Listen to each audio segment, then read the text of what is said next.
Hello and welcome back to the Smart Start Recreational Therapy Insights YouTube channel. I am Nathan Lamaster, your host of this series, founder of Smart CU's Hub. Thank you guys for stopping by. This is week number 27, y'all.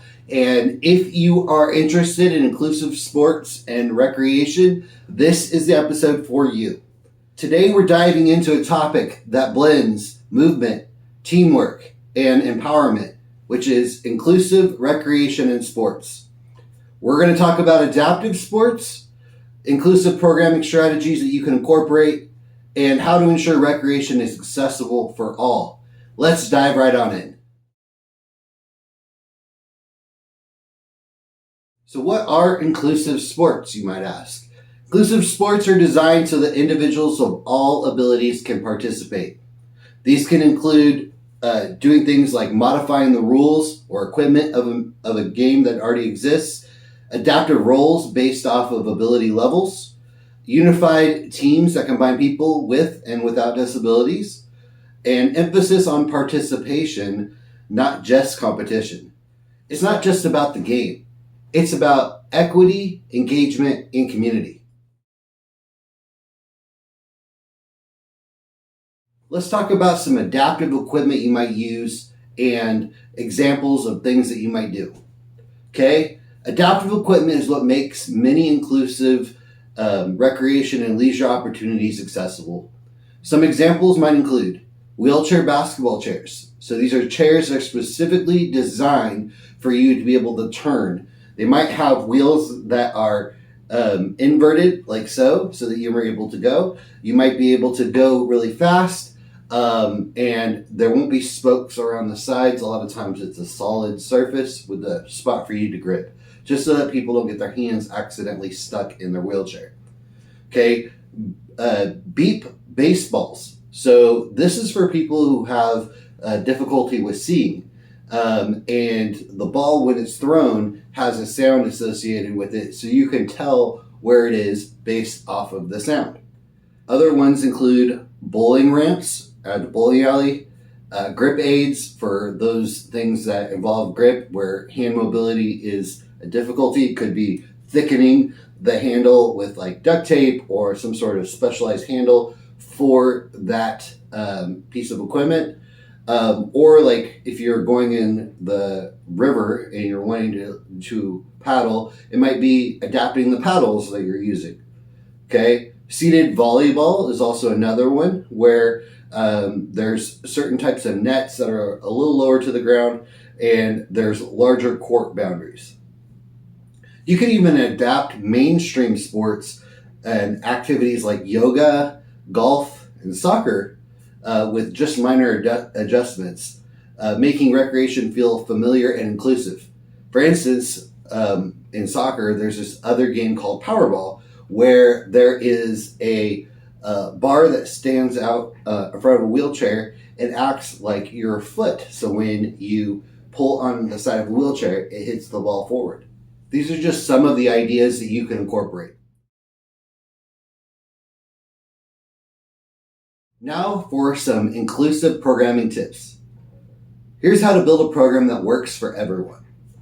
Conduct a needs assessment first. Okay, so every client that you see, conduct an assessment to see where their ability levels lie and if there's any adaptations that might be needed for them to be able to participate.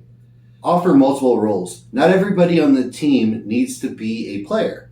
Some could be a coach, for instance. Some might want to keep score.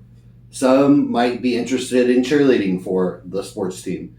Anything that involves community and having the sense of being part of the team, that might be what you can do for this client that might not be able to participate traditionally. Use universal design principles. You might need to adapt the court before you even start, or the field, or the playing area, so that people of all abilities can have access. Keep instructions simple, visible, and repeatable. And foster a culture of encouragement and flexibility. And remember, inclusion isn't just about letting them play. It's about designing the program or activity from the beginning with each person that you're serving in mind. Now let's talk about some benefits beyond the field. Okay. Inclusion sports benefit people far beyond physical fitness. They help to improve confidence and self-esteem, peer relationships and social skills, emotional regulation, leadership, teamwork, and problem solving, motivation, and independence. When people feel seen, supported, and successful in a recreation setting, it ripples into other parts of their life. As recreational therapists, we are uniquely positioned to help create or facilitate inclusive programming. That can mean partnering with the Special Olympics, Paralympics, or any adaptive sports leagues in your area. It could be educating volunteers or staff about inclusion. It could be advocating for budgets or space for inclusive programming. And finally, it could be leading recreational assessments to determine the appropriate recreational supports that are needed. We're not just facilitators, we're bridge builders. Now let's wrap some things up. Inclusive recreation in sports isn't just about having fun. These are tools that are used for transformation. With the right planning and attitude, we can help all individuals thrive through play. All right, next week, y'all, we are going to be exploring cultural competence in recreational therapy, and we will have a special guest, 𝗪𝗏𝗏 Lewis, who has come on the show before. She'll be coming to be interviewed about cultural competence in recreational therapy, how to use it, how to be respectful, and how to create relevant, inclusive programming across all cultures. You don't want to miss it. All right, guys. Thank you guys so much for tuning in for show number 27, Inclusive Sports and Recreation. And if you haven't already, please like and subscribe to this YouTube channel. Like this video, leave a comment, tell us about your inclusive sports and recreation experiences in the comment section below so other recreational therapists and non-recreational therapists who watch these videos can learn. And guys, thank you guys so much for allowing us to do this at Smart CU's Hub. We enjoy doing this each and every week for you. And guys, happy Monday. And as always, I like to leave you with stay classy, recreational therapists.